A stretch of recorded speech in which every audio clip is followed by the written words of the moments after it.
Most men do not know how to approach beautiful women. They don't know what to say. They don't know when to say it. They don't know how to say it. And they end up procrastinating. And they end up hiding it from themselves, their friends. No, I don't want to go talk to her. She's not my type. Oh no, she looks like she's busy. Next time, I'll go talk to the next girl.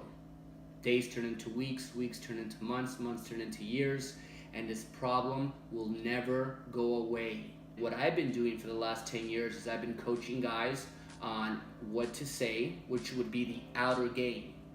What to say, the linguistics of it, and how they can get over the anxiety, the blockage that they have when they see a girl and they start to freeze up. There's a technique for this. Once you know it, it's very easy, it's simple, and it works. It's quick, you get results, you walk around like you have special superpowers.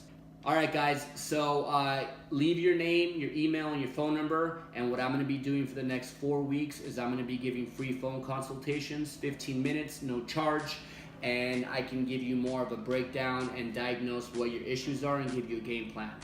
All right, guys, talk to you soon.